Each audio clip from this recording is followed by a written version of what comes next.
और तो हाँ, शिक्षा शर्मा और रईबाला, चंदा सचदेवा, सुदर्शन मनचंदा।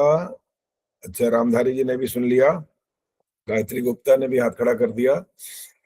चलिए, भजन ये मेरा लिखा हुआ नहीं है, लेकिन ये मैंने इसलिए नहीं लिखा कि मेरा लिखा हुआ है, भजन में किसी का था ये, मैंने लेकिन अच्छा लगा मुझे कि भाई वैराग्य की बात है, तो आपको भी थोड़ा वैराग्य कराने के लिए ये लिख दिया कि आपने भी लिखना है तो, और उसके बाद सुनाना भी है। कैसे वैराग्य लिखो, वैराग्य का कुछ गीत भजन लिखो, और उसको कैसे आपने सुनाना है वो आपकी मर्जी है। और अगर गायन में करना चाहते हो तो आपको ट्रैक भेज दिया है, जो आपको पसंद है, जो आप अच्छा कर सकते हो वो करो। और ये लिख दिया मैंने, नियम ध्यान से पढ़ लेना, नियम का पालन नहीं हुआ तो अंक कट जाएंगे बहुत सारे। धीरे आचार्य धीरे। हाँ, बोलो बोलो। जी नमस्ते, भजन कहीं से भी ले सकते हैं? तो स्वरचित क्या होता है फिर? नहीं, आपने कहा था कि भजन कहीं से ले लो और बोलना है बस, कविता के रूप में जो भी है। तो ये वैराग्य का कहीं से ले लोगे, ये मतलब है? हाँ जी। अपना वैराग्य करना चाहते नहीं हो मतलब?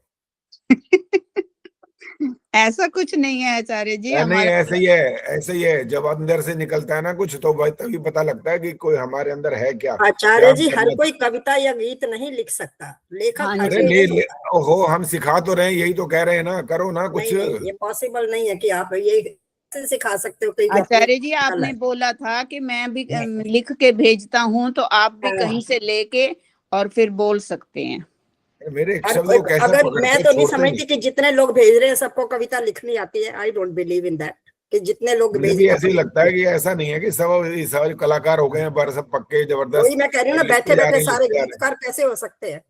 मुझे उम्मीद आचार्य नहीं है जी, वैसे, फोन ठीक का है। सहारा देखिए ले जी, लेते हम हैं। इसमें पार्टिसिपेट नहीं करेंगे, हम ईमानदारी से हाँ, चलना चाहते हैं, हम कुछ ये सीखने आए ईमानदारी हैं वाली यहाँ बात पर। आई है, सविता ने बोल दिया है, हम फोन का सहारा ले लेते हैं, कहीं ना कहीं से कुछ ना कुछ तो दिख जाता है। बाकी थोड़ी नकल मारी, थोड़ी अकल लगाई, हो गया काम। नहीं, हमने ऐसे ये कर काम लो। नहीं करना है। हमने आपसे जो सीखना है वही सीखना है।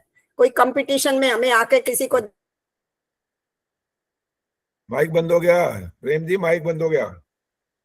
मैंने कहा हमने किसी को दिखाना नहीं है कि हमारे इतने नंबर आए। ये किसको दिखाना है, किसको खुश करना है, जब खुद ही खुश नहीं है। ईमानदारी हाँ, से काम करना है, वो ईमानदारी हम छोड़ नहीं सकते। ठीक है हम जी, सुनीता जी गीतकार बोलो, नहीं है। सुनीता हम अरोड़ा जी। गीतकार नहीं है। हम कंपटीशन में भाग नहीं लेंगे। ये हो सकता है नंबर नहीं मिलता तो ना मिले, जिसमें मिल अच्छा, रहे हैं ठीक है नंबर, जी, वो हमें पता लगना चाहिए कि हमने जो किया अच्छा किया या नहीं किया, बस। ठीक है। सुनीता जी बोलिए। आचार्य जी, मैंने वो शब्द लिख के भेजा था, वो सही नहीं है, क्या भेजा था? गलत है? कहाँ भेजा? कब हाँ भेजा था? कब हाँ भेजा, जी, कब? हाँ, आज सुबह ही भेजा था। वो जो बबूला शब्द आता है वो आग के साथ आता है, पानी के साथ नहीं कभी आता। पानी के साथ बुलबुला शब्द होता है। तो देखो, जो कवि होता है ना, कवि ऐसा करता है कि वो अपने शब्दों को रिदम में ढालने के लिए कुछ कुछ बदलता है। नहीं, 100% वैसा नहीं होता। सही भी होना चाहिए ना। पर नहीं, वो सही नहीं हो सकता ना, वहां पर उसको अपना ताल के अंदर डालना पड़ेगा, इसलिए वो थोड़ा ऐसा अटपटा सा लिखता है कभी कभी। और हम तो उन भजनों को कितनी बार आपको बता चुके, जो जो सिद्धांतिक ही गलत है। ये तो चलो शब्द होगा होगा, कोई बात नहीं, लेकिन आचार्य जी, जहाँ उसमें बुलबुला भी फिट बैठ जाएगा। है, बुलबुला, पानी का बुलबुला भी ठीक लेकिन बैठ बबूला जाएगा बोलने उसमें। में मजा बड़ा आ रहा है, लेकिन मैंने ये गा के देख लिया, बुलबुला बोलने में मजा नहीं आ रहा भाई, इसलिए मैंने कहा बबूला ही रहने दो, कोई बात नहीं। इसलिए जो शब्द है ना, हम कभी कभी कभी कवि है, कवि तो कुछ भी कर सकता है, इसलिए वो जो लिखता है वो उसकी भावना का भी सम्मान करना पड़ता है कि भाई कुछ ना कुछ क्या सोच के लिखा है, लिखा होगा। चलो पर जी, है अब मंत्र पाठ करने वाले हैं। और आज मंत्र पाठ कौन करेगा? सुखवर्षा जी, माइक वाइक कैमरा ऑन रखा करो भाई सब लोग। अब मेरे पास तो इतना बड़ा क्या ये आ गया है, ये स्क्रीन इतनी बड़ी है कि अब सब दिखाई देते हैं एक ही बार में। कोई चाय पी रहा है, कोई नाश्ता कर रहा है, अंजू जी क्या खा रही हैं, सब पता लगता जा रहा है 1 मिनट में। अब मैं देख रहा हूँ कि बुलवाना किससे है आज मंत्र। चंदा जी तो हाथ खड़ा कर देती हैं फटाफट, बबली ने भी हाथ खड़ा किया हुआ है, सुशीला जी ने भी हाथ खड़ा कर दिया है। अच्छा, ये राम स्वरूप जी आए हैं आज? आओ जी राम स्वरूप जी, आप आपने तो उनसे निवेदन किया था कि हमारा नाम जोड़ दो, जोड़ा ही हुआ तब से, हटाया नहीं है। अच्छा, आप माइक ऑन करो।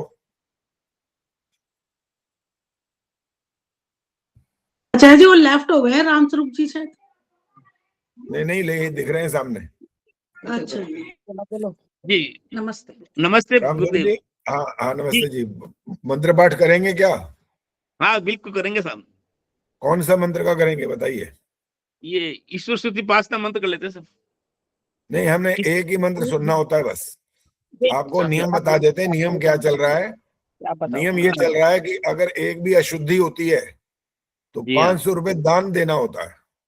जी हाँ, अच्छी बात है साहब। जी ये हाँ। मैं नहीं मांगता कि मेरे को दो, मेरे को जरूरत नहीं है।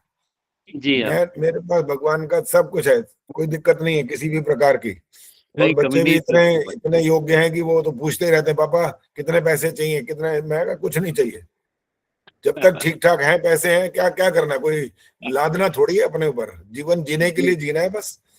जी हाँ। तो उस दृष्टि से हमने दान का ये इसलिए कर रखा है कि आर्य समाज में और गुरुकुलों में दान की व्यवस्था बनी रहे, उनको कमी ना रहे किसी प्रकार की। जी अच्छा जी, आप आवश्यक है। पहले अपना थोड़ा थोड़ा सा अपना परिचय दो पहले आप। जी मैं अजमेर में रह रहा हूँ काफी समय से, ठीक है जी। 15-20 वर्ष से। और आजीविका का साधन क्या रहा? आजीविका का साधन अब तक तो व्यवसाय है, ये अच्छा, प्लाईवुड का प्लाईवुड का। धंधा अच्छा है। चाली बल्ली प्लाईवुड वगैरह बिल्डिंग मटेरियल का धंधा है विमल जी। अच्छा, और ठीक है जी। धंधा और बच्चे कर आर्य रहे हैं। समाज, ठीक है, आर्य समाज से परिचय कब से और कितना है? आर्य समाज से परिचय तो मेरा करीब 20 वर्ष से हो गए साहब, कम से कम 20 20 वर्ष। वर्ष हो गया। जी अच्छा, संध्या यज्ञ के बारे में याद है मंत्र ये या अभी नहीं है? कौन से सर? संध्या के और यज्ञ के मंत्र हाँ याद नहीं, है? संध्या हवन ईश्वर स्थिति संध्या दैनिक कर रहा हूँ मैं, कम से कम 10-15 वर्ष से अच्छा, दैनिक हवन करता हूँ। दैनिक हवन कर रहे हैं, बहुत बढ़िया है। यही तो हमने इनको सिखाया सबको, लेकिन ये मानते नहीं है अभी भी। बहुत सारे ऐसे हैं जो तो कुछ कुछ शुरू कर चुके हैं, बाकी सोचते हैं कोई बात नहीं, अगले अगले जन्म में कर लेंगे। अगले जन्म का ठेका थोड़ी ले रखा है इन्होंने, अगले जन्म में बने जाओगे और आर्य समाजी के यहाँ पैदा हो जाओगे। कोई पता थोड़ी है इस बात का। ये कोई इसलिए बात अभी अभी अभी करोगे ना तो संस्कार बन जाएगा, फिर भगवान कहेगा हाँ भाई इसको वहीं भेजते हैं जहां पर ये जो होता हो। अभी नहीं शुरू करेंगे तो अगले अगले अगले जन्म का कोई ठेका नहीं है फिर। इसलिए बहुत बार समझाया ये वाली बात कि यज्ञ प्रतिदिन करना चाहिए। और मैं अपने बारे में कभी जब अवसर आता है तो बोल ही देता हूँ। महर्षि दयानंद जी ने लिखा है कि प्रतिदिन प्रत्येक मनुष्य को 16-16 आहुतियां अर्थात 32 आहुतियां देनी चाहिए, प्रातःकाल और सायंकाल का मिलाकर। जी और मैं 300 से भी ज्यादा आहुतियां देता हूँ प्रतिदिन। जी इसलिए देता हूँ कि देखो, हम अगर कुछ अच्छा काम कर रहे हैं और ज्यादा करते हैं अच्छा काम करने में, तो क्या क्या दोष है? कोई दोष नहीं है। जी हाँ। और बुरा कर रहे हो तो बुरे में तो और कमी करते जाएं, और ऐसा दिन आ जाए कि बुरा करना बंद करते हैं, वो तो अच्छी बात है ना। अब अच्छे में हम सोचते रह जाएं कि भाई करेंगे करेंगे, पता नहीं कब करेंगे। और जीवन का वैसे ही भरोसा नहीं होता, फल का भरोसा नहीं है, रोज बोलते ही रहते हैं मुंह से हम। तो जी इसलिए ये कार्य करते रहना चाहिए। चलिए अब आपसे मंत्र सुनते हैं। ईश्वर स्तुति प्रार्थना उपासना का नहीं सुनना, संध्या का सुनना। एक संध्या का सुना देंगे बिना देखे? जी हाँ। अच्छा, बिना देखे सुनाएंगे तो वो वाला सुनाइए। ओम प्रतीचि ओम प्रतीचि दिग्वर्णो अधि प्रदाकु रक्षितान विश्वः तेभ्यो नमो अधिपतिभ्यो नमो रक्षितभ्यो नमः ईशुभ्यो नमः एभ्यो अस्तु योस्मान् द्वेष्टि यं वयं द्विष्मस्तं वो जम्बे दद्महे। आपकी 6-7 गलतियां हो गई हैं। जी हाँ। और क्योंकि आपको किसी ने बताया नहीं है कि गलती होती कौन सी है, तो इसलिए वो गलती चलती जा रही है। और ऐसे ये जितने यहाँ पर उपस्थित हैं सबके साथ ऐसा ही हुआ है। किसी ने इनको बताया नहीं है कि आप अशुद्ध बोलते हो, उसमें क्या गलतियां होती हैं, विसर्ग का उच्चारण क्या होता है, और ए का उच्चारण नहीं होना चाहिए। आपका ज्यादातर वही आ रहा है। जैसे वो अपने बैठे ना गीता जी, वो भी यही करती हैं। और भी बहुत सारे बैठे हैं इसमें यहाँ पर जो हाँ हमारे साथ बैठे हैं साहब।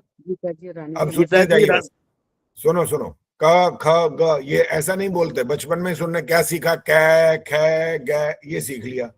जी हाँ। और जब अकेला अकेला शब्द आता है या कि मिला हुआ भी आ रहा है, तब भी वो ए की आवाज निकाल देते हैं, तो गलत होता है। वो मात्रा तो लगी नहीं है वहां पर।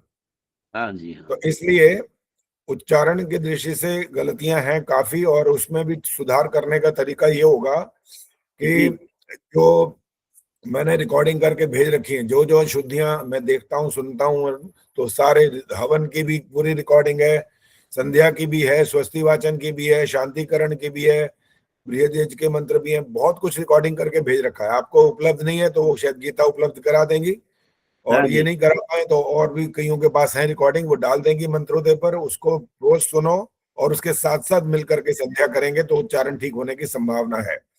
अन्यथा ये ठीक नहीं होगा, क्योंकि जो अभ्यास हो जाता है ना एक बार, वो बड़ा बहुत मुश्किल होता है उसको सुधार करना, और कोई बताए नहीं तो कभी होता ही नहीं है, वो तो जीवन समाप्त हो जाता है लेकिन सुधार नहीं होता। जी चलिए, आपसे बात करके ठीक लगा, अच्छा लगा, पता लग गया कि आपका परिचय मिल गया। अब हम वो काम करने वाले हैं जो संध्या के, जो मैंने जैसे शुरुआत करी है इसी पर बातचीत करूंगा, और हाथ खड़ा करना है बाप ने जो मैं प्रश्न करूंगा, और कैमरा ऑन करके रखो भाई सब। सुषमा कांत जी, कैमरा ऑन करो और बात का जवाब दो। सुषमा कांत जी कहाँ आ गई हैं कि नहीं, देख रहा हूं मैं। हाँ, पता नहीं वो सुषमा कांत भी थी क्या, सुषमा कुछ और था नाम, इसलिए पूरा नहीं पता लग रहा कहाँ पर है। चलिए, अब और जो नाम दिखाई देगा तो, क्योंकि आधा नाम आ रहा है ना, पूरा नाम आता नहीं है, कहीं कहीं छोटा होता है नाम तो पूरा आ जाता है। चलो सविता, आप माइक ऑन करो, सविता से पूछ। सविता ये बताओ, संध्या में कुल मंत्र हैं कितने? संध्या में अंजी? हाँ जी, संध्या में। आचार्य जी मैंने लिखे तो हैं, मुझे इस टाइम भूल गई हूँ मैं, डायरी नहीं पढ़ी। ठीक है, माइक बंद करो। अब जिसको याद है वो हाथ खड़ा करो। चंदा जी ने हाथ खड़ा किया सबसे। चंदा जी बताओ, चलो। 18 मंत्र हैं, लेकिन पहले हम जब गिनते थे आपने हमें 42 मंत्र बताए थे। सबको सबको अलग बस अलग। बस बस, और नहीं बोलना, ना 18 है ना 42 मैंने बताया। मैंने जो बताया था मत बता दूंगा क्या बताया था। आचार्य जी 19। अच्छा, 19 भी, वो भी ठीक नहीं है, क्योंकि कोई 19, कोई 20, कोई पता नहीं 21 भी क्या क्या बोलते हैं, किसी ने ध्यान दिया नहीं है कि भाई ये मंत्र है कितने असल में। और जो आप सुनोगे तो आपके तो वैसे ही आंखें खुल जाएंगी, अच्छा इतने मंत्र हैं इसके अंदर। हाँ जी, नीलिमा जी हाथ खड़ा किया है तो बोलो। आचार्य जी 28 मंत्र हैं शायद। शायद वाला काम नहीं चलता यहाँ। 28 मंत्र ही हैं। नहीं, 28 नहीं है। हाँ जी, अंजू चौधरी बोलो। नमस्ते आचार्य जी। नमस्ते जी। 47। ये उत्तर है इसका, 47 मंत्र हैं ये। और पता है लोगों ने 18, 19, 20 की जो आप बोलते हो वो ऐसा क्यों सिखाया किसी ने भी? इसलिए सिखाया कि डर ना जाए कि 47 मंत्र पढ़ने पड़ते हैं। बाप रे, कौन पढ़ेगा 47 मंत्र? 47 मंत्र सुन के ही बेचारा संध्या करना ही बंद ना कर दे।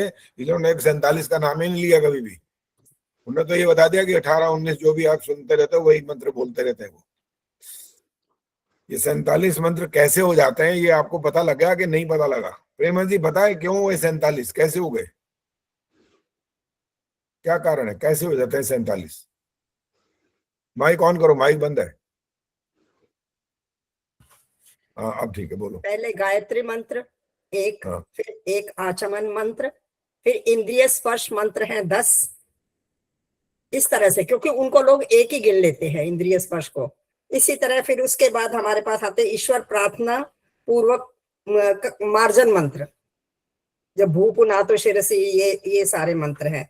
तो ये हमारे बनते हैं। सुनो सुनो सुनो, ये मत बताओ कि इसके बाद सिर्फ नाम बोलो, हेडिंग बोलो और कितने मंत्र हैं, और अंत में गिनवा दो कि इतने हो गए, ऐसे करो।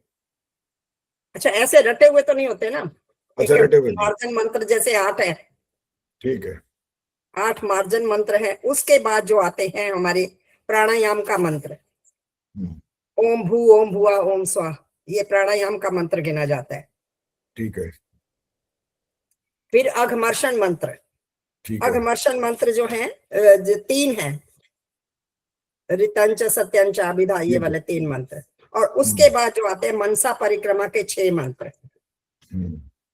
मनसा परिक्रमा के बाद आता है हमारा क्या बोलते हैं उसको, उपस्थान मंत्र। ठीक है। उपस्थान मंत्र 4 हैं। उपस्थान मंत्र के बाद ये फिर से हम करते हैं क्या कहते हैं, गायत्री मंत्र का पाठ एक बार। ठीक है। फिर उसके बाद समर्पण मंत्र, जिसमें एक ही लाइन का है, और उसके बाद अंत में नमस्कार मंत्र। इस तरह से मिला के। चलिए अब गलतियां सुन लीजिए, क्या गलतियां करी हैं आपने इनमें। हाँ जी। पहली गलती है कि गायत्री मंत्र संध्या का भाग नहीं है, पहला। अच्छा, पहला नहीं है, ठीक है। वो तैयारी है। आचमन से दूसरा, शुरू करते हैं। हाँ, आचमन से होती है, संध्या शुरू यहाँ से होती है। गायत्री मंत्र के लिए तो कहा गया है कि आप बाल बिखरे होते हैं, चोटी बांध लो और तैयारी करो। आगे सुनिए। इसके बाद आपने एक शन्नो देवी मंत्र वाला जो है वो छोड़ दिया, आचमन मंत्र। नहीं, मैंने बोला है अघमर्षण- आचमन मंत्र तो बोला है पहले। नहीं नहीं, सुनो, कहाँ छोड़ा वो बता रहा हूँ। अघमर्षण के बाद आपने नहीं बोला यहाँ पर। अच्छा, हाँ अघमर्षण बिल्कुल के ठीक बाद है, भी आता है ये। बिल्कुल ठीक है, उसके बाद आता है। हाँ जी। और उसके बाद एक गलती और ये हुई है कि जो आपने ये बोला ना, वो छोटी सी एक वो है, फिर वो मंत्र नहीं है, लेकिन वो समर्पण का, हाँ जी, वो प्रार्थना है, वो प्रार्थना है। वहां पर ओम से शुरू नहीं होता है, और मंत्र का लक्षण है ओम होना चाहिए उसमें। ठीक है, ये ध्यान रहेगा जी। और जब 47 होते हैं तो उसका तरीका होता है, आचमन मंत्र सबसे पहले जहां से प्रारंभ हुआ, अब सारे सुनते जाइए और गिनते जाइए। इसके बाद इंद्रिय स्पर्श 10, टोटल आप करते जाना साथ साथ मन में। इसके बाद मार्जन 8, इसके बाद प्राणायाम 7 मंत्र, अघमर्षण 3 मंत्र, उसके बाद आचमन मंत्र फिर आ गया 1, मनसा परिक्रमा 6 मंत्र। रवि बालाजी कितने हो गए अब तक बताओ?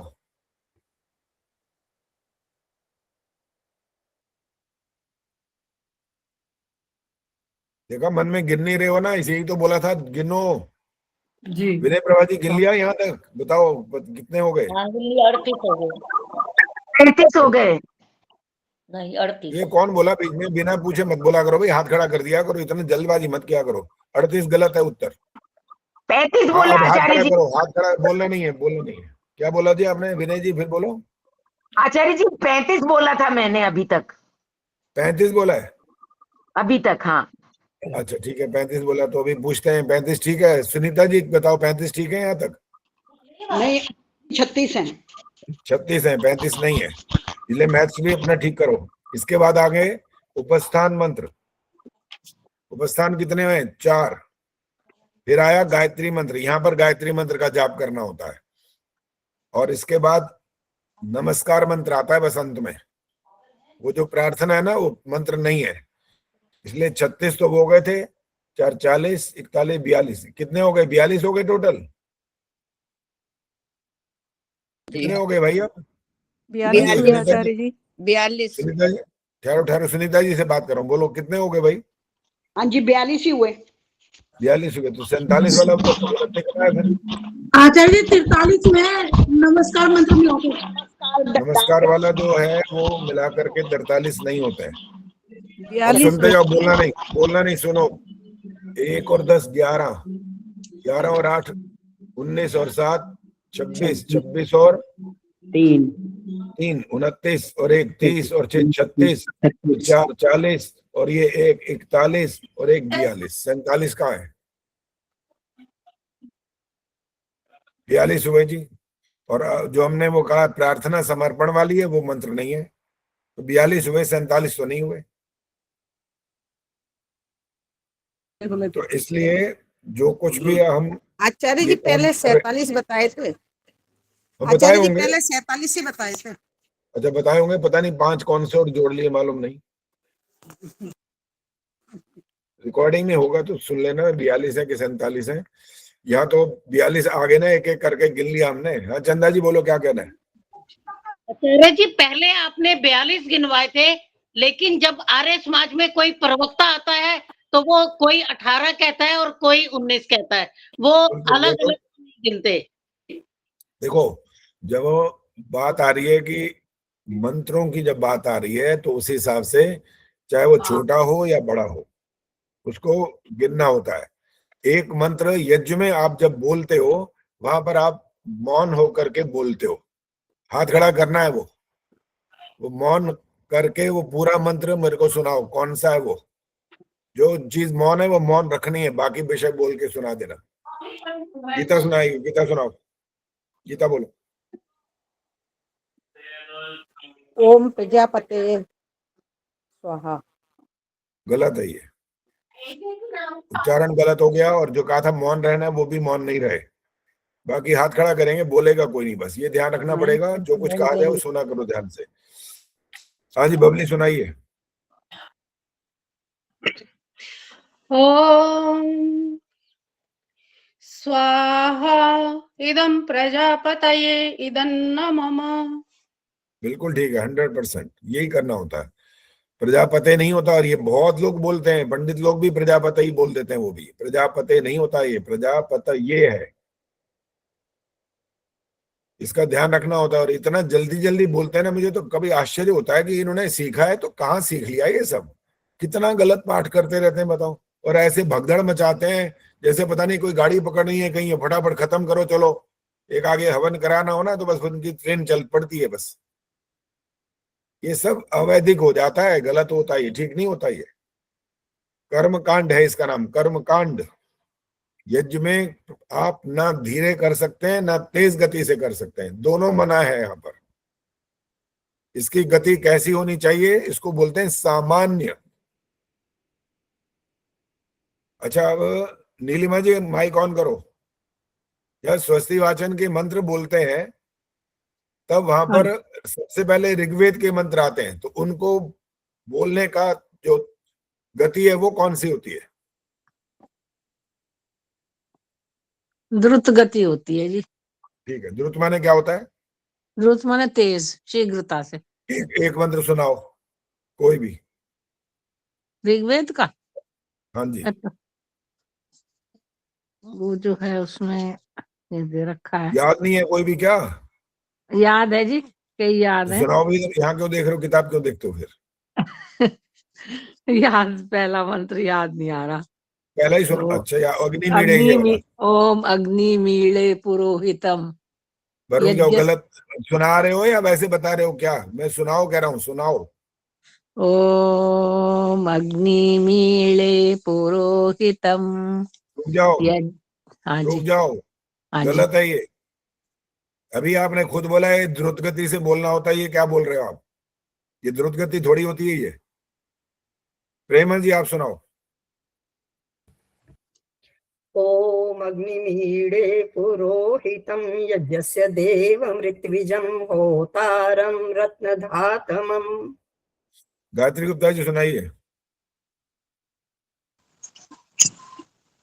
ओम अग्निमीडे पुरोहितं यज्ञश्च देवमृत्विजं होतारं रत्नधातमम्। दमयंती गुप्ता जी बोलिए। ओम अग्निमीडे पुरोहितं यज्ञस्य देवं ऋत्विजं होतारं रत्नधातमम्। मिथिलेश जी बोल, आगे कुछ नहीं बोलना, सिर्फ मंत्र सुनाना है बस। मिथिलेश जी शुरू करो। ओम सनः पितेव सूनवेग्ने सोपायनो भव सच स्वानः स्वस्तये। मिथिलेश जी का 100% ठीक है। जो आपकी गति का यहाँ पर संबंध, जो गति का संबंध है वो ये वाला संबंध है। यहाँ पर धीरे नहीं बोलना होता, मध्यम गति से भी नहीं बोलना होता, और स्पष्ट बोलना जरूरी है। बस ये मत समझना कि गति तेज करने का मतलब है कि बोलते जाओ।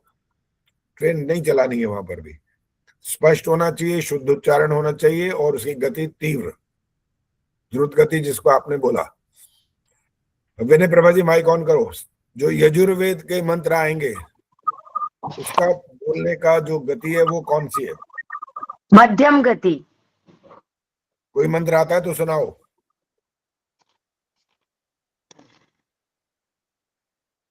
देख के सुनाओ तो बेशक कोई बात नहीं। हाँ आचार्य जी।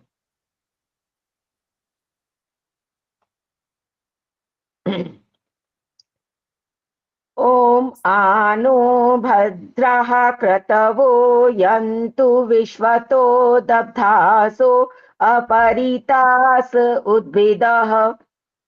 देवानो यथा सद्मद्विधे असन्न प्रायुवो रक्षितारो दिवे दिवे। चंद्र जी सुनाओ,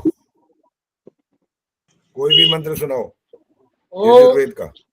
ओम आनो भद्रः क्रतवो यन्तु विश्वतो दब्धासो अपरितास उद्भिदः देवानो यथा सदमिद्वृधे असन्न प्रायुवो रक्षितारो दिवे दिवे। रेणु परोथे जी सुनाओ ये कोई भी मंत्र।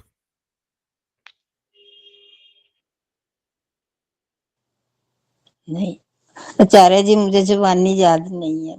मैं तो कहा है देख के सुनाओ। ये देखो, ये जब इतनी बात बोल दी थी कि देखकर सुना सकते हैं, तो फटाफट नकल मारने के लिए तैयार हो जाते ना, पुस्तक सामने रख लेते। मैं मना तो कर ही नहीं रहा हूं, हम क्या याद करके मत सुनाओ, बेशक देख के सुनाओ। हाँ जी, आशीष सचदेवा जी सुनाइए।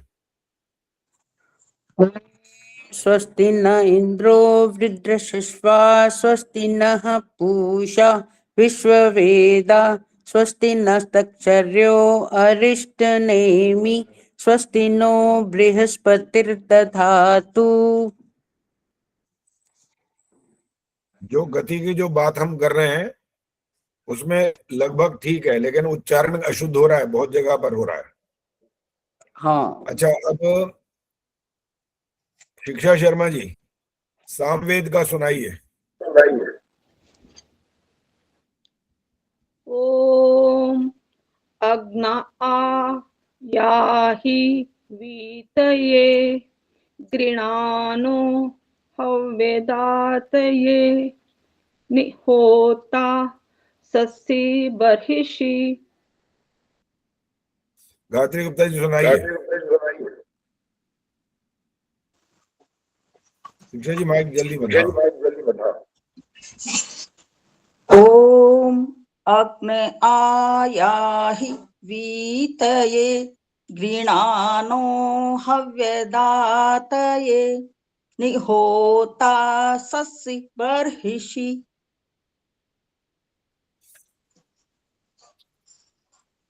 सुशीला ढाका जी सुनाइए।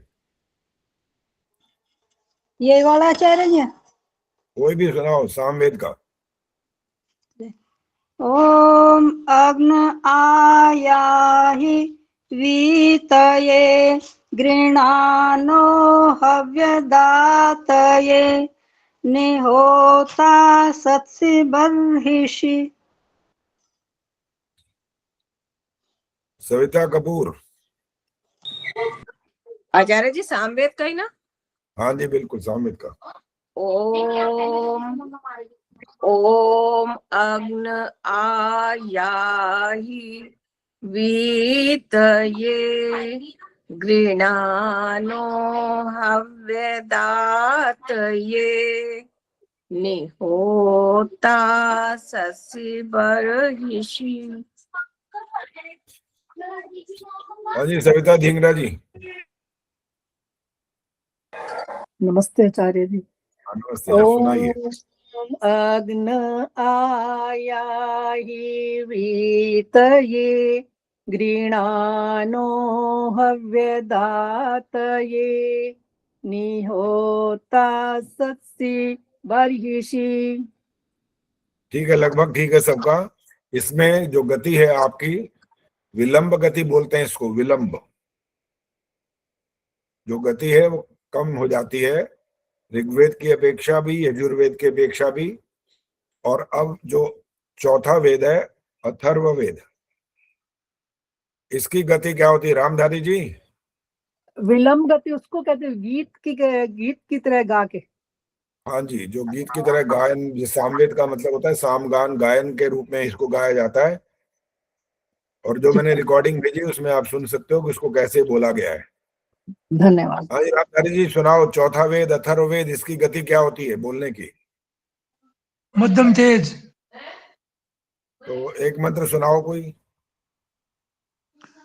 ओम ये त्रिप्सिता प्रियंती विश्वारूपाणि विभ्रते वाचस्पतिर्बला तेषां तन्मो अध्यदधातु मे। अभी ये शुद्धियां एक तो, बाकी जो गति है उसका हिसाब भी ठीक नहीं आया अभी। तो इसमें गति का ध्यान ये रखना होता है कि जैसे ऋग्वेद का जो तीव्र गति जिसको बोलते हैं, तो ये वैसी तीव्र गति नहीं होती है। जो आपने बोला है ना मध्यम द्रुत गति, वो ठीक है, मध्यम से थोड़ी सी तेज हो जाती है, लेकिन ऋग्वेद की तरह नहीं होती है इसकी गति। उस तरह का पाठ करना होता है। रवि बाला जी सुनाइए यही मंत्र। जी। ओम ये त्रिशप्ताः पर्यन्ति विश्वा रूपाणि बिभ्रतः वाचस्पतिर्बला तेषां तन्वो अद्य दधातु मे। ये यजुर्वेद की गति सुनाई है आपने, ये अथर्ववेद की नहीं है। हाँ जी, चंदा सचदेवा जी सुनाइए। ओम ये त्रिशप्ताः पर्यन्ति विश्वा रूपाणि बिभ्रतः वाचस्पतिर्बला तेषां तन्वो अद्य दधातु मे। आपकी पुस्तक आपके सामने है? हाँ जी, हाँ जी। रूपाणी में मात्रा बताओ कौन कौन सी कहाँ कैसी लगी है? र को बड़े ऊ की मात्रा, प को आ की मात्रा, अणा को छोटी ई की मात्रा। फिर आपने रूपाणी क्यों बोला, रूपाणी क्यों नहीं बोला? रूपाणी। हाँ ठीक है, इसीलिए कहा जब पुस्तक से देखेंगे तो मात्राओं को ध्यान पूर्वक देखें और उसका उच्चारण करने का अभ्यास किया करें। आपके दैनिक यज्ञ में तो इन मंत्रों का पाठ नहीं होता, ये केवल मात्र जब आप रविवार को आर्य समाज में जाते हैं, और अगर आर्य समाज नहीं जाते हैं तो ये मंत्र तो बिल्कुल अछूते ही रह जाते हैं, इनको तो पढ़ता ही नहीं है कोई भी। अभ्यास करना चाहिए, चाहे आप आर्य समाज में जाओ तो अच्छी बात, जाना चाहिए वैसे तो, और नहीं जाते तो घर पर इनका अभ्यास करते रहो जब जब आपके पास समय हो। कभी कभी तो कोई ये कह देता है कि कोई काम है ही नहीं हमारे पास, या कोई ये कहता है इतना काम है कि बस पूछो मत। हमें समझ नहीं आती कि इतना कौन सा काम आ जाता है। भाई तुम रोटी बनाते हो तो सारा दिन रोटियां ही बनाते हो क्या? और आजकल तो रोटी बनाने वाले भी घर आते हैं, बताओ, सफाई करने वाले भी आते हैं, बर्तन वाले भी घर आते हैं। तो पता करते क्या हो भाई, तुम क्या चीज करते हो फिर? ये पोते पोतियों को ही खिलाते जा रहे हो क्या? सारा दिन तो उनके लिए भी काम नहीं करना पड़ता, हम भी खेलते हैं उनके साथ खूब, लेकिन अपना काम भी तो करते हैं सारा। वो सारे काम छोड़ थोड़ी दिए, इतने सारे आपके साथ वो करा दिए प्रतियोगिताएं, कोई छोटी मोटी बात थोड़ी है भाई। कितना लिखते हैं, लिख लिख करके सारे रजिस्टर भर मारे हमने, और 2 नए रजिस्टर और खरीद लिए यहाँ पर कि भाई कुछ और काम करेंगे, अब ज्यादा बढ़ाएंगे जितना बढ़ सकेगा। तो अभ्यास निरंतर करना, ये ध्यान रखो, इसको छोड़ना नहीं है। अभ्यास अगर छोड़ दिया तो ये जो आया है ना वो भी चला जाएगा, खत्म हो जाएगा। बिना अभ्यास के काम नहीं होता कभी भी। जो स्विमिंग करते हैं ना, तैराकी, जो बच्चे स्कूल में होते हैं फिर वो कंपटीशन में भी जाते हैं, वो 2-3 महीने के लिए अभ्यास छोड़ देना अगर, तो उनका भी जो गति है वो धीरे हो जाती है अभ्यास छोड़ने की वजह से।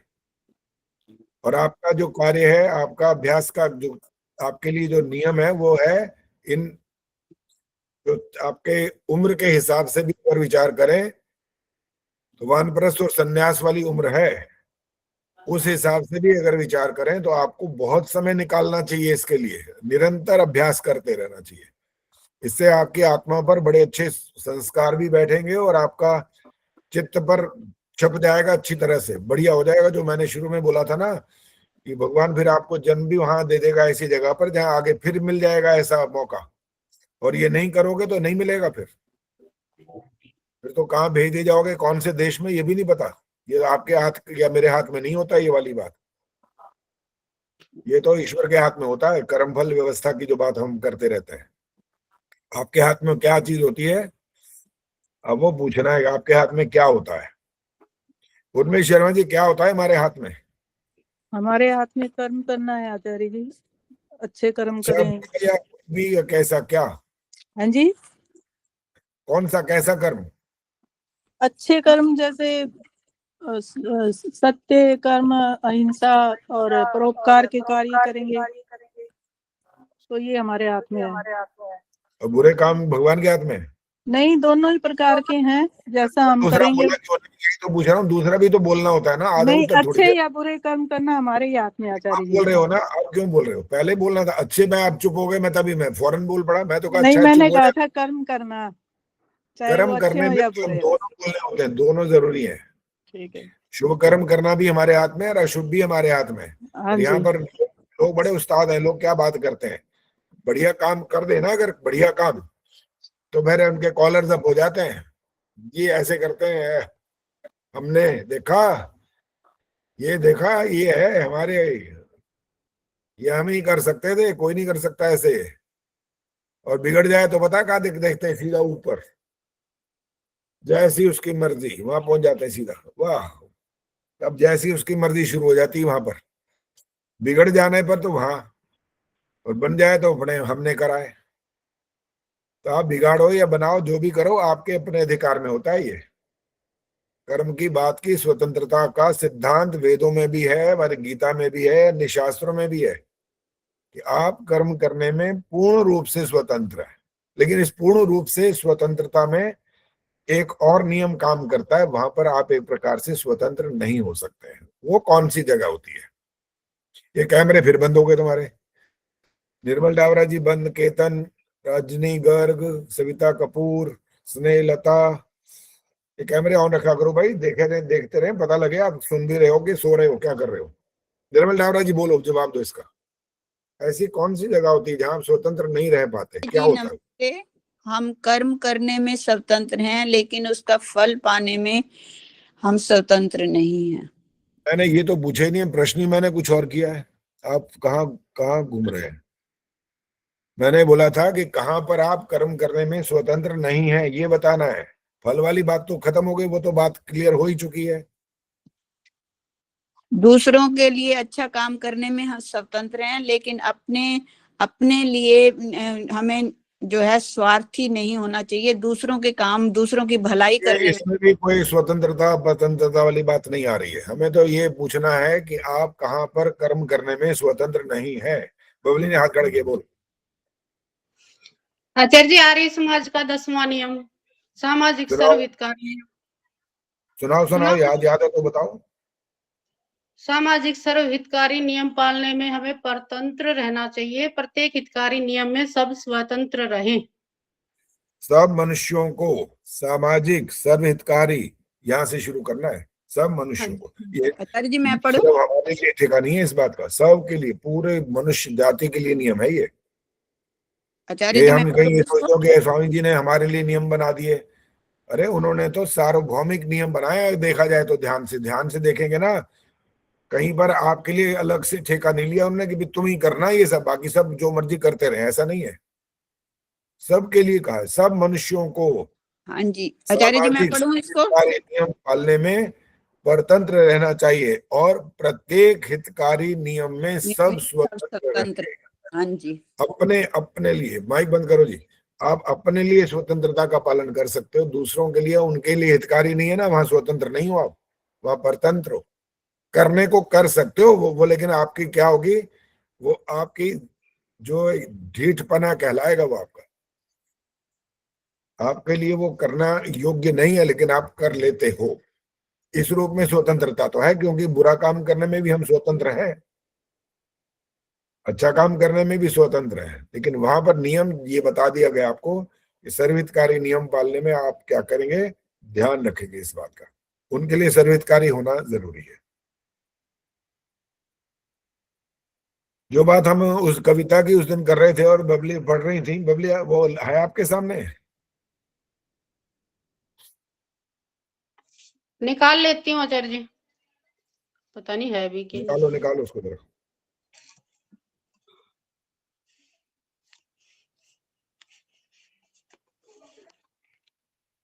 जो पहले से तय है इसके बाद पढ़ो आगे। ताज्जुब की बात यहां से पढ़ो। हाँ जी। ताज्जुब की बात यह है कि प्रकृति इन घटनाओं की जिम्मेदारी स्वयं नहीं लेती। वो किसी व्यक्ति विशेष को मोहरा बनाकर आपसे वो चीजें करवा लेगी जो पहले से तय हैं।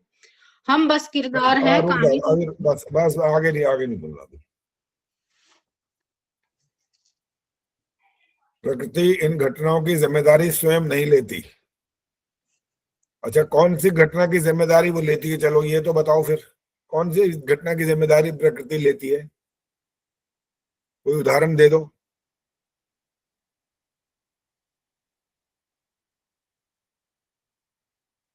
हाँ जी, कोई हाथ नहीं खड़ा हुआ अभी तक। गायत्री गुप्ता जी बोलो। आचार्य जी, आदि दैविक जो आती है वो प्रकृति द्वारा ही होती है, दुख जो आते हैं। आप प्रेमान जी बोलो। आचार्य जी, प्रकृति किसी चीज की जिम्मेवारी ले नहीं सकती, क्योंकि प्रकृति जड़ पदार्थ है। तो जड़ पदार्थ क्या करवाएगा किसी से? वो तो ईश्वर जो है जड़ पदार्थों को बनाने वाला, उनका सत्व रजस तमस उनको इकट्ठा करके जो जो चीजें बनानी है वही बनाता है। तो प्रकृति तो कोई जिम्मेवारी नहीं ले सकती। जड़ है, जड़ कैसे होगा? चेतन तो है नहीं।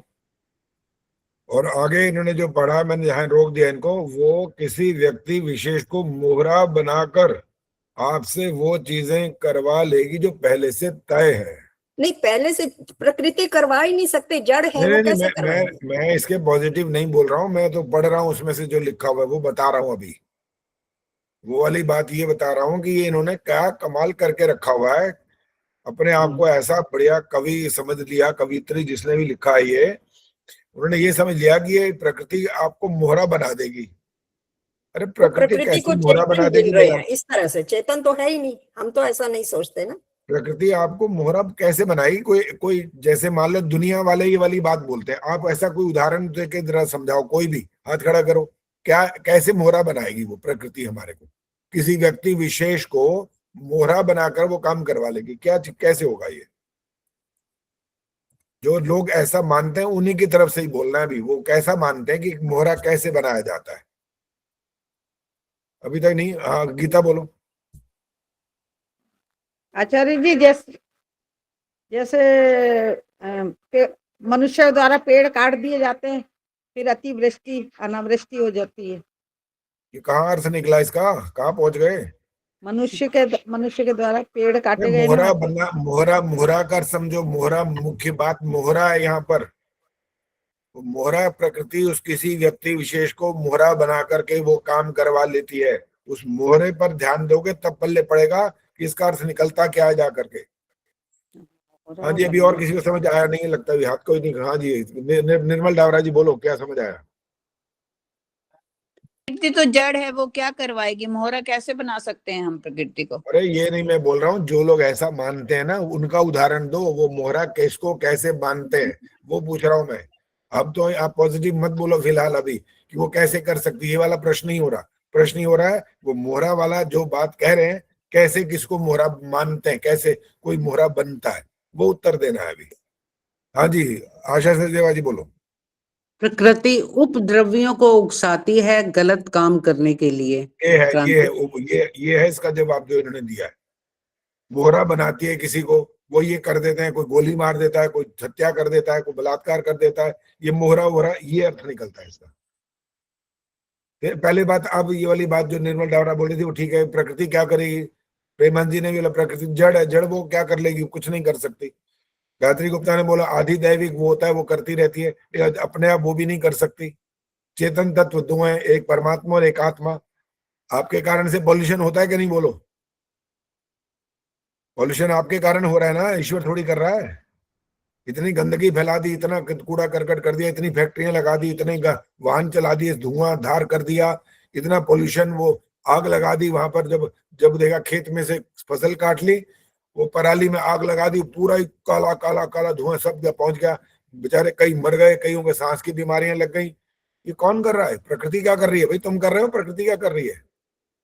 आप कर रहे हो ये वाला काम। तो गलतियां आप कर रहे हो यहाँ पर, उसका दुरुपयोग कर रहे हो, वो आपको दंड देगी। वो तो देगी का मतलब दंड आपको मिलेगा, क्योंकि आपने एक ऐसा कर दिया। और ईश्वर जो करता है वो तो आपके कल्याण के लिए करता है। वो आपका तो क्या करता है? हर समय कल्याण करता है वो। बस आपका तो कोई बुरा करता ही नहीं है वो। और बुरा करने की बात आ जाए तो 1 मिनट के लिए, सिर्फ 1 मिनट के लिए हवा बंद कर दे, हो गया कल्याण तुम्हारा। सबका हो लेगा 1 ही मिनट के अंदर, ज्यादा देर नहीं लगेगी। को प्राणायाम करता होगा तो 4-5 मिनट शायद जिंदा रह जाए, बाकी सबका तो नाम नाम सत हो लेगा इतनी देर में ही। तो आपका कल्याण करने वाला ईश्वर है, यानी चेतन तत्व दो हुए, एक ईश्वर और एक आप। तो चेतन तत्व में जो ईश्वर की बात है वो आपके कल्याण के कार्य करता है। आप दोनों काम करते रहते हो, भला भी करते हो बुरा भी करते रहते हो, क्योंकि आप आत्मा हो, आप परमात्मा नहीं हो। तो मैं ये सारी बात इसलिए चिंतन करवा रहा हूं कि जो ऐसा लिख देते हैं और इसका प्रचार करते रहते हैं और अपने आप को ये समझते हैं 30 मार खा कि हमने तो क्या गजब लिख दिया, और इसी को लोग लाइक करते हैं बकायदा ऐसी चीजों को। वो कहते हैं देखो क्या क्या गहरी बात कही है। ये गहरी नहीं है क्या? इसका नाम गहरी बात कैसे कह देंगे भाई? सिद्धांतहीन बात है। तो अब विनय जी बोलो क्या बोलना है। आचार्य जी, जो आपने ये बताया ना 10वां नियम की सामाजिक सर्वितकारी नियम पालने में परतंत्र रहना चाहिए, एक उदाहरण आचार्य जी बता देंगे? अच्छा, उदाहरण दें इसका? हाँ। आपको सड़क पर गाड़ी चलाने के लिए क्या करना चाहिए? 100 की स्पीड जब लिखा है 50 की चलाओ, तो आप 100 की स्पीड से चलाएंगे क्या? नहीं। तो यही होता है अच्छा। सामाजिक सर्वितकारी नियम। ठीक है। अच्छा, धन्यवाद। तेज चलाएंगे तो मारेंगे किसी को, और क्या करेंगे? मोड़ आएगा तो पलट जाएंगे खुद ही, और जब पलटे खाएगी गाड़ियां और भी मरेंगे, कई खड़े होंगे कोने में। तो अब समझ आ गया? सर्वितकारी नियम पालने में परतंत्र, अपने लिए स्वतंत्र हो आप। आपके वो भी आपका हितकारी नियम होना चाहिए। ये नहीं है कि गोलगप्पे में मिर्चें भरो और खा लो, फिर कहो नाचने लग जाओ, ओए मर गई। तो गोलगप्पे खाने तो गोलगप्पे ढंग से खा लो, वो तो कौन मना कर रहा है? खाते ही हो, कौन छोड़ता है? चटोरे तो सारे ही हैं, कोई छोड़ता थोड़ी है इनको। हाँ, जब बीमार हो जाते हैं तब डॉक्टर कहता है क्या खा? गोलगप्पे खाए थे जी, और खा ले 2-4, ठीक हो जाएगी बिल्कुल फर्स्ट क्लास। अरे भाई, जुकाम हो रहा है, खांसी हो रही है, पता नहीं क्या क्या बीमारियां लग रही हैं, बुखार हो रहा है, लेकिन सहेली ने कहा चल, और चल पड़े बस। आचार्य जी, कई बार जुकाम ठीक हो जाता है गोलगप्पे खाने से। हाँ, खूब खाया करो ना, हमें क्या दिक्कत है? खाओ और ठीक करो, जो मर्जी करो। कई बार ठीक हो जाता है ना, वो बाई चांस ही कुछ पता नहीं क्या हो जाता होगा, क्या नहीं होता, हमें नहीं पता इसके बारे में। शरीर विज्ञान अभी वो यंग हैं इसलिए कह रहे हैं। बाकी उसके क्या परिणाम आते हैं भविष्य में वो आप ज्यादा नहीं जानते हो, बस उसी समय का पता लगता है, थोड़ी देर का, कि अब लग रहा है ठीक हो गया। ये नहीं पता कि इसका और आगे परिणाम क्या आने वाला है। चलो, ये वाली बात हो गई। अब ये वाला अंत में क्या रह गया था भाई? बबली आगे बढ़ो, क्या रह गया? एक आधी लाइन रह गई है बस, क्या है वो?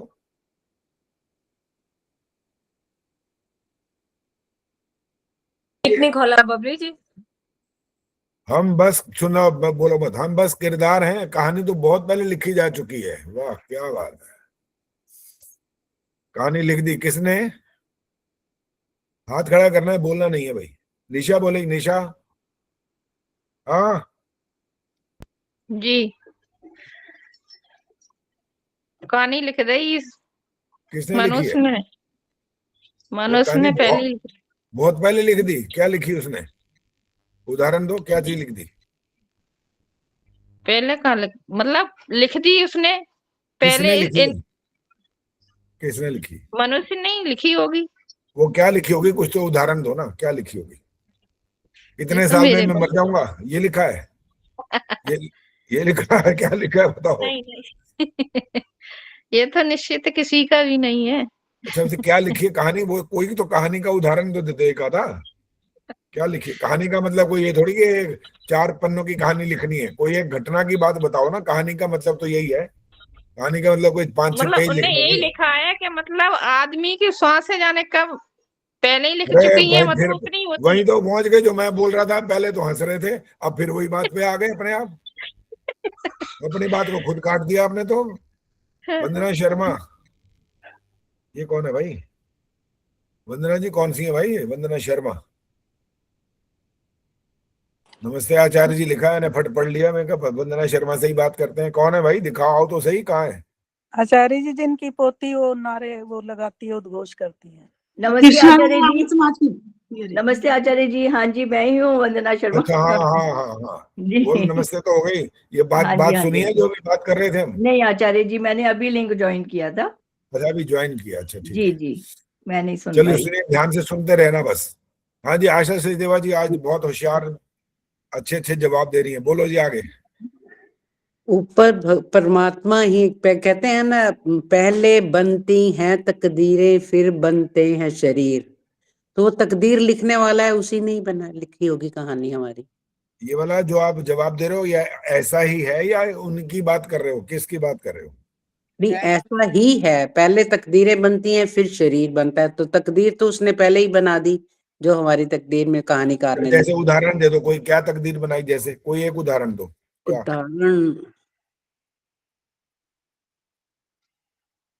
उदाहरण जैसे हम पैदा हुए, सुनो आप मेरी बात सुन लो, हाँ फिर जी। इसके बाद हाँ या ना का जवाब दे देना।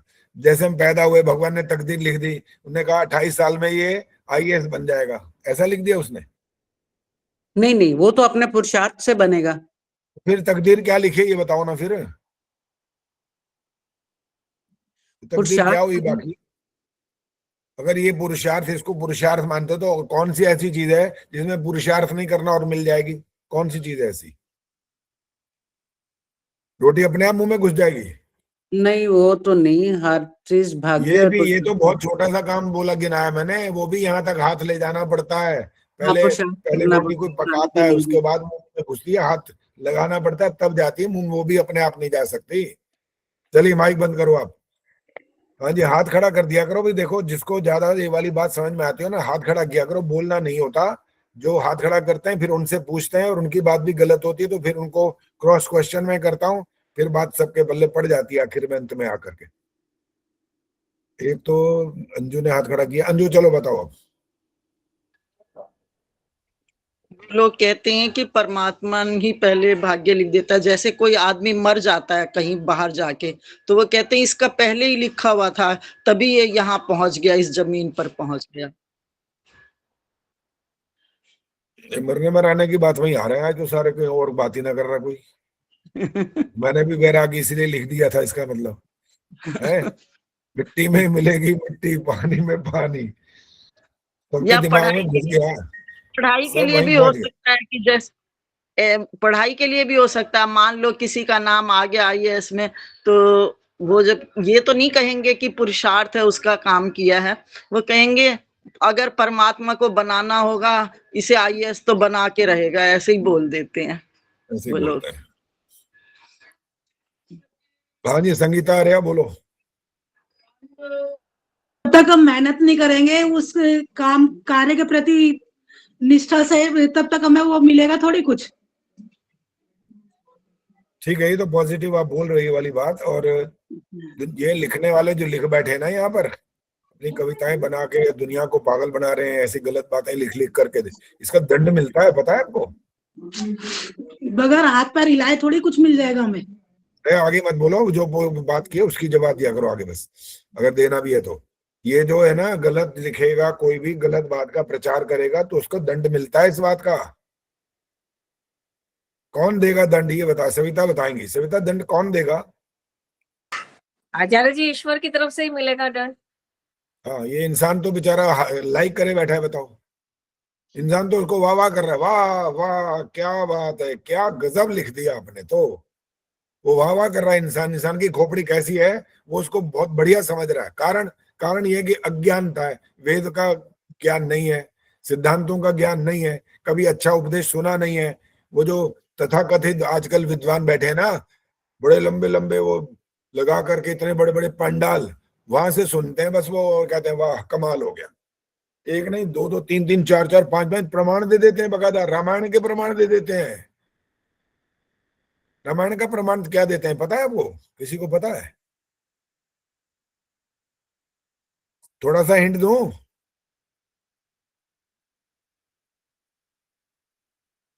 रेणु परुथी ने हाथ खड़ा किए, बोलो।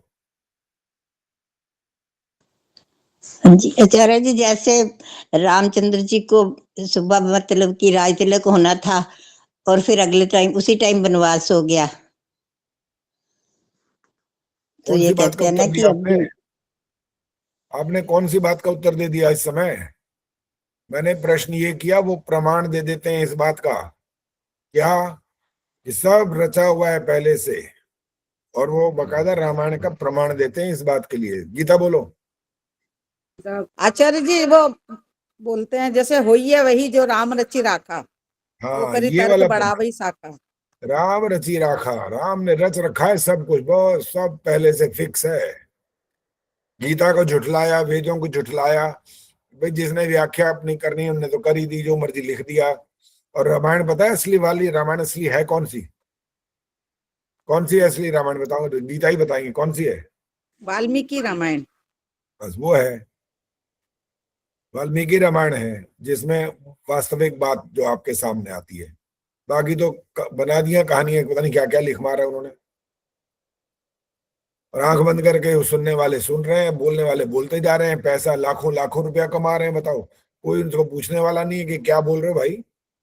कोई वेद पढ़ा, कोई शास्त्र पढ़ा, कहाँ से प्रमाण है वो तो दे दो। सबसे पहले संसार के जो ग्रंथ हैं वेद हैं, वो सबसे पहली भाषा संस्कृत है। आपकी हिंदी भी नहीं है, पंजाबी भी नहीं है, उर्दू भी नहीं है, तमिल तेलुगु मलयालम कन्नड़ कोई नहीं है, इंग्लिश नहीं है। सब बात की भाषा है। सबसे पहली भाषा संस्कृत। और सबसे पहले ग्रंथ कौन से हैं? वेद। और वेद का ज्ञान किसने दिया? ईश्वर ने। किसके लिए दिया? सब मनुष्यों के लिए दिया, आपके लिए नहीं दिया, केवल सब मनुष्य मात्र के लिए दिया, क्योंकि ईश्वर पक्षपात नहीं करता ना। और इसका प्रमाण है, बिल्कुल इसका प्रमाण यह है कि वो जब मनुष्य को जन्म देता है, चाहे वो किसी भी देश में हो, सबको 2 आंख मिलती है, नाक मिलता है, हाथ सब बराबर एक जैसी देता है। अच्छा भाई, एक बात का जवाब देंगे रजनी गर्ग। चलो रजनी आओ सामने। नमस्ते आचार्य जी। नमस्ते। ये बताओ, जो सुंदर बच्चा पैदा होता है वो उसका कारण क्या होता है? आचार्य जी, एक तो उसके पूर्व जन्म का संस्कार होता होगा, और दूसरा उसके माँ बाप ने ध्यान रखा होगा, उस समय उसके संस्कार वगैरह अच्छे करे होंगे, खान पान का अच्छा ध्यान रखा होगा उसकी माँ ने, इसलिए। का लगभग ठीक ही है वैसे उत्तर। ये ईश्वर के द्वारा उस बच्चे को उसके पूर्व जन्म के कर्मों का फल मिला है। बच्चे के अधिकार नहीं है कि मैं सुंदर बन जाऊं, बच्चे का अधिकार नहीं है यहाँ पर। इसके चुनाव करने का जो ढंग है ना, किसने चुनाव किया? बच्चे ने नहीं किया ये चुनाव कि ये मेरे माँ बाप होंगे। नो,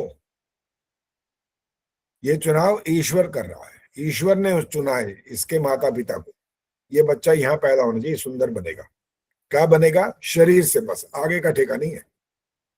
आगे का ठेका तो माँ बाप का शुरू होगा, माँ बाप से भी आगे फिर बढ़ती जाएगी कहानी। प्रारंभ में माँ बाप का ठेका है ना, बस जब माँ दूध पिला रही है, उसको ग्लोरी सुना रही है, कुछ बता रही है, कुछ बोलना सिखा रही है, ये सब चलता रहेगा। पिता भी कुछ में जो भूमिका निभा सकता है निभाएगा। इसके बाद कहानी समाज पर आएगी।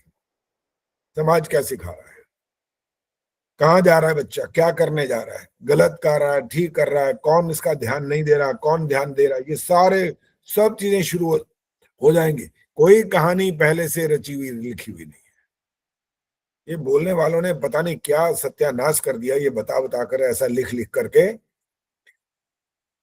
तेरे बस में कुछ भी नहीं, ये तो बांटने वाला बांटे रे, ये वाला सुना है ना ये भजन आपने? एक झोली में फूल खिले हैं, एक झोली में कांटे, कोई तो कारण होगा। तेरे बस में कुछ भी नहीं, ये तो बांटने वाला बांटे रे, कोई तो कारण होगा। क्या बांटे भाई? प्रसाद बांट रहा है क्या वो? अगर प्रसाद बांटने का अर्थ निकालना है तो ये निकाल लो कि सबको 2 आंख हाथ पैर ऐसे ही देगा, बस ये तो ठीक है। लेकिन इसका अर्थ ये थोड़ी है कि भाई वो सबको एक बराबर सबको देता जाएगा, सबको एक तोलता रहेगा एक तराजू के अंदर। बाकी जगह पर मनुष्य के जो कृत कर्म है, जो उसने किए हैं, वो उसका कारण है कि ऐसे माँ बाप के यहाँ जन्म मिला जिनको रोटी भी नसीब नहीं हो रही है। ये माँ बाप को, इसका चुनाव किसने किया है? ईश्वर ने किया है, उस आत्मा के कर्म का फल देने के लिए।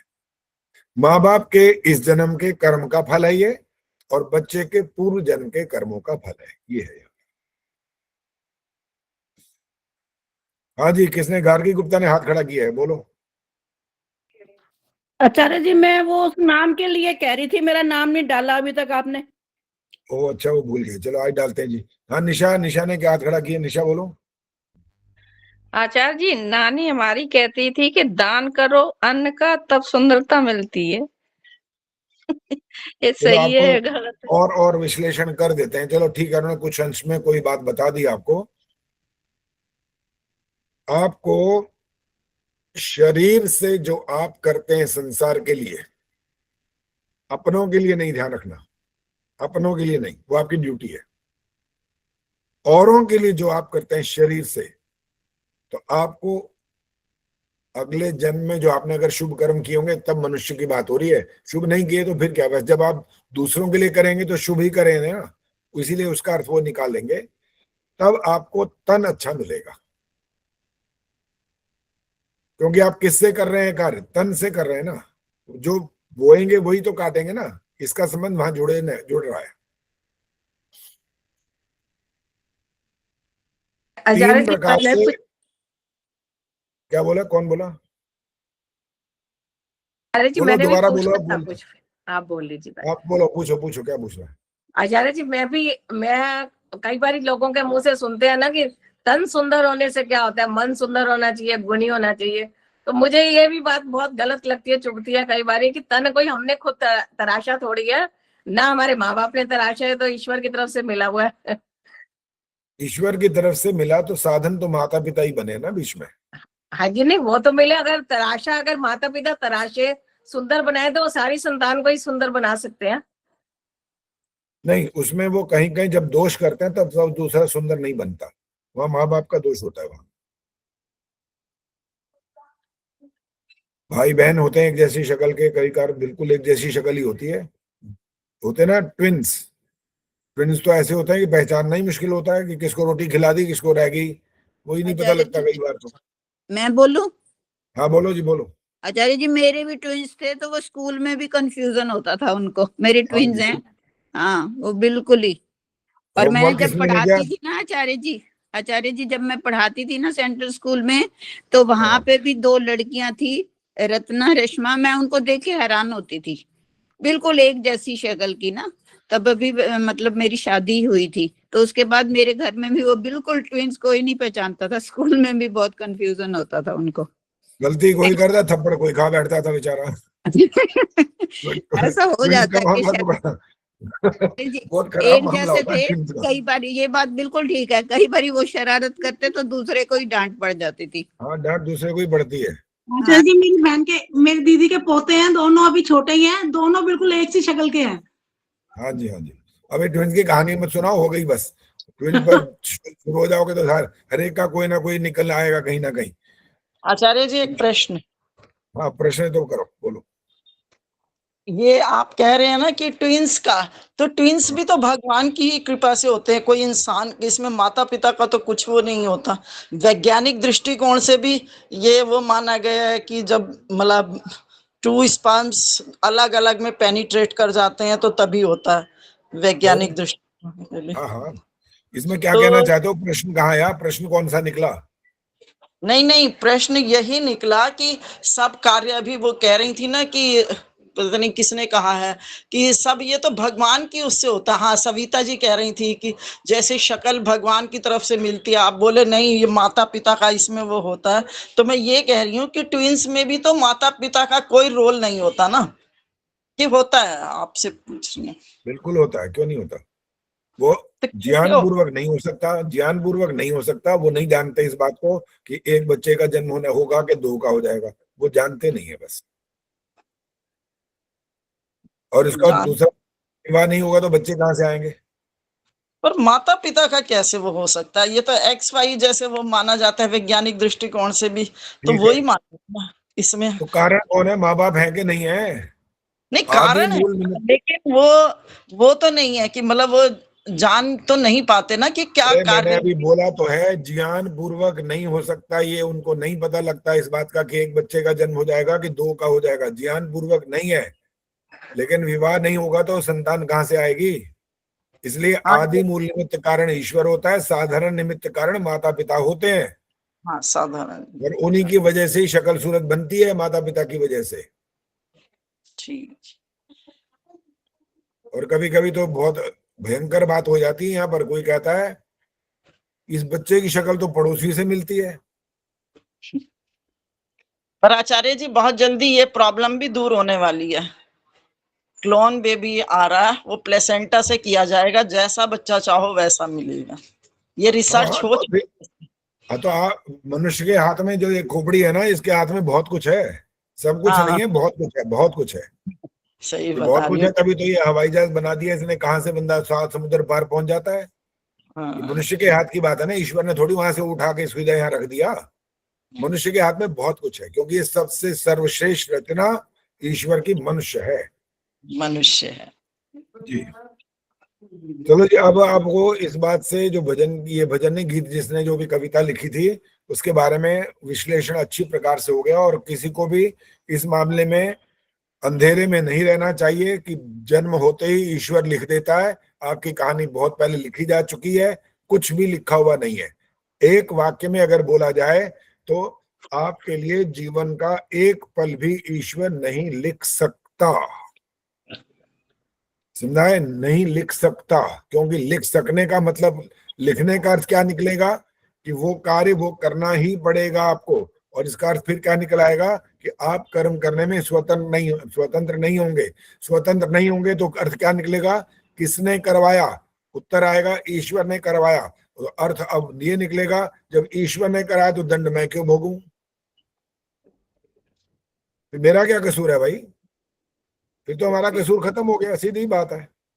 तो सारे वेद शास्त्र सब झूठे पड़ जाएंगे इस बात से। तो उसने कुछ लिखा हुआ नहीं है। आपके कर्म करने की जो आपके पास सामर्थ्य है, जितना बुद्धिक ज्ञान है, उस हिसाब से आप करते हो। ईश्वर यहाँ कहानी नहीं लिख सकता पहले से।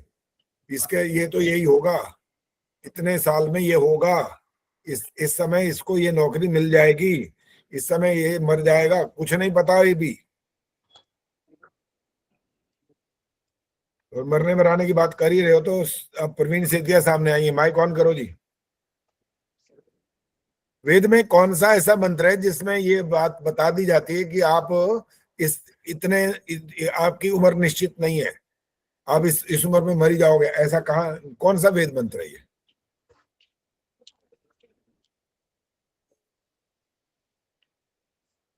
को नहीं इतना पता। पता? अच्छा, संध्या करते हो? संध्या करते हो? हाँ जी। तो संध्या में ही तो है, और कहाँ पर है?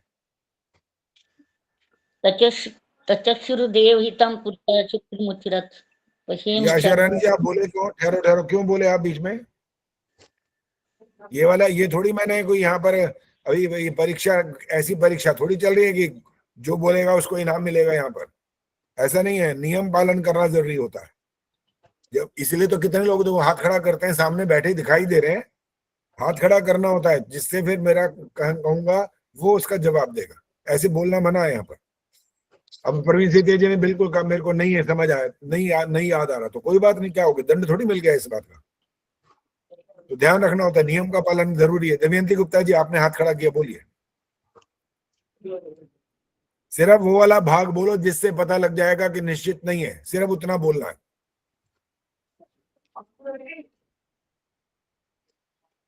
माइक ऑन करो। शरदः शतात। बहुत बढ़िया, यही चाहिए था, सिर्फ इतना ही सुनना था। और आपने बिल्कुल, देखो ये तरीका होता है, बात को सुनो, समझो, और ठीक उसका एप्रोप्रिएट जो उत्तर है वो दे दो, बस यही है, इतना ही सुनना था। भूयश्च शरदः शतात, ये शतात भी तो आपको बता रहा है, यही तो बता रहा है कि आपकी निश्चित थोड़ी है ये सब। आयु निश्चित कहाँ करके भेजा है उसने? आयु निश्चित करके भेजने पर कितना बड़ा नुकसान होगा पता है क्या? सिद्धांत सारा समाप्त हो जाएगा। वो ट्रक के नीचे आके मर गया, और आपका अगर ये सिद्धांत है कि आयु निश्चित थी, इसकी किसने करी थी? ईश्वर ने। तो ईश्वर ने जब इसकी आयु निश्चित की थी कि ट्रक के नीचे आके मरेगा, ट्रक ड्राइवर का कसूर खत्म हो जाएगा फौरन। तो आप उसको दंड दिलवाने की बात नहीं करोगे क्या? जब अपने साथ बीती ना तब असल में बात समझ में आती है। दूसरों के साथ चलती रहती है तो कहते हैं क्या हो गया, फिर नियम तो यही था। वो तो मानते हैं ऐसा है कि ऐसा ही होता है, भगवान ने लिखा ही ऐसा था, लेकिन बोलते जरूर आप ये वाला वाक्य। चाहे ये वाली ऐसी घटना ना हो ना, कोई और घटना हो जाए, तब भी आपके मुंह से निकल जरूर जाता ही है ये तो ऐसे ही था भाई, ये तो लिखा ही ऐसा था, ये बोलते हो आप। ये ऐसा लिखा हुआ नहीं होता है, नहीं लिखा हुआ, कुछ नहीं लिखा हुआ है। आपके पुरुषार्थ पर, ये मत समझना इस वाक्य को बोलने का अर्थ ये निकलेगा कि आपके पुरुषार्थ पर ये निर्भर करता है कि उसमें आप सफल हो जाओगे, ये मतलब नहीं है इसका।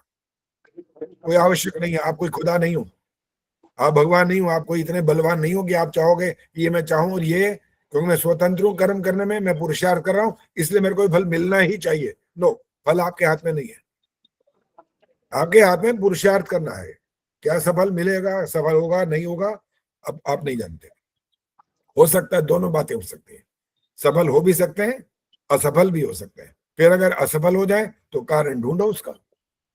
आप कारण स्वयं हो, आपने कमी की है, कोई गलती हो गई है तो उसको दूर करो, और दुनिया उसका कारण है तो आप कर ही क्या सकते हो। टांग खींचने वाले बहुत है ना दुनिया में लोग, आप वहां कुछ कर नहीं सकते। अगर आपको पता लग जाए कि इसने ये सब किया तो उससे जाकर के आप हाथ जोड़ करके भी कह सकते हो भाई ऐसा मत करो प्लीज। और अगर ज्यादा ताकत है, दो चार लगा करके भी ठीक कर सकते हो, लड़ सकते हो उससे। और उसने बहुत बड़ी भयंकर गलती की तो उसको पुलिस में भी दे सकते हो, पता नहीं क्या क्या कर सकते हो। सकते हो वाली बात है, आपके पास अधिकार नहीं है पूरा। चलो जी, बस आज क्या काफी हो गया ये। अब जो वाला भजन के गीत कविता जो भी थी मेरे को दिखाई दी, फेसबुक पर थी, मैंने वहां से उसको नोट कर लिया, देख लिया, उतारा, और फिर उसको आपके सामने इसलिए इसकी चर्चा की है कि जब हम सैद्धांतिक बातें करते हैं तो ये वाली चीजें दुनिया में आती रहती हैं, इनके पीछे अपनी बुद्धि को खराब नहीं करना,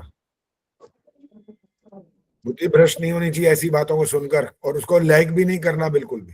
लाइक जरूर करो, बल्कि बोलो, लिखो वहां पर, उसका प्रत्युत्तर दो कि आपने ये जो शब्द लिखे हैं इसका अर्थ क्या निकलता है, पूरा उसका विश्लेषण करो वहां पर कोई नहीं रोकता आपको। आप एक पेज लंबा पूरा लिख दो बेशक उसके विरोध में, वो आपका कुछ नहीं बिगाड़ सकते। आपको आपकी बात कम से कम पढ़ तो लेंगे, सुनेंगे, कुछ तो होगा ना मानेंगे ना माने वो उनकी मर्जी है, लेकिन अगर वो उस बात से सीख गए तो आपका ये सब पढ़ना सार्थक हो जाएगा।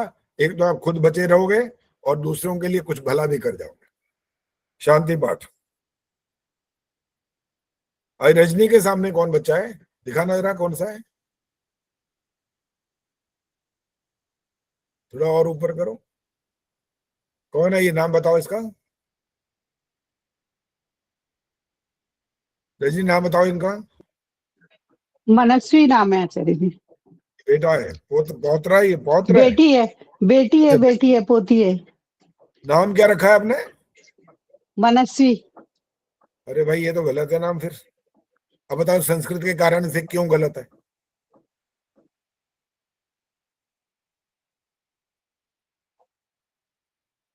मनस्विनी नाम हो रहा था वैसे तो इसका ना, तो यही तो करना था, मनस्विनी रखना होता है, स्त्री है भाई आखिर तो। बच्चों को बड़ा लग रहा था तो उन्होंने छोटा कर लिया। मैंने मनस्विनी रखा था, मैंने मनस्विनी रखा था इसका। ऐसा कैसे कर सकता है? पुल्लिंग और स्त्रीलिंग का भेद है सबको। मनस्वी तो लड़कों का नाम होता है, लड़कियों का तो होता ही नहीं है, मनस्विनी होता है। घर में मनस्विनी बुलाएंगे, मन्नी मन्नी पन्नी पता नहीं क्या क्या होंगे घर में, तो ऐसे तो उन्होंने बुलाते छोटा कर लिया इसको। क्या कष्ट हो रहा है भाई? वहां तो अच्छी बात है, मनस्विनी बुलाएंगे जो उसका असली नाम है, होना भी वही चाहिए था। चलिए शांति पाठ कर रहे हैं अब।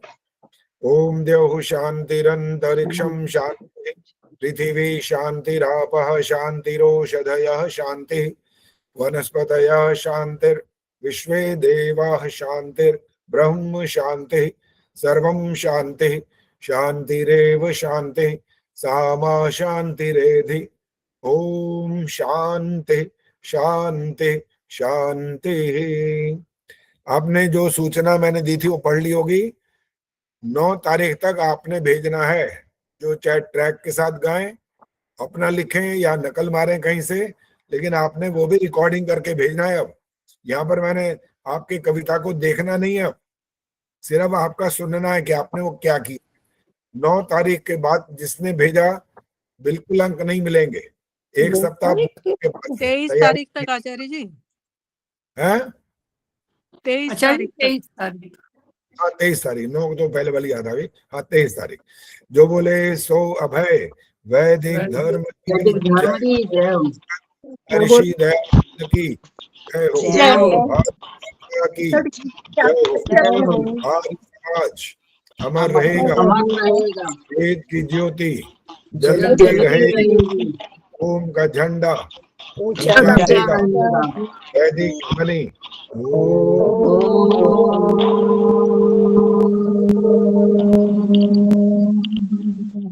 वैदिक अभिवादन सभी को सादर नमस्कार। धन्यवाद।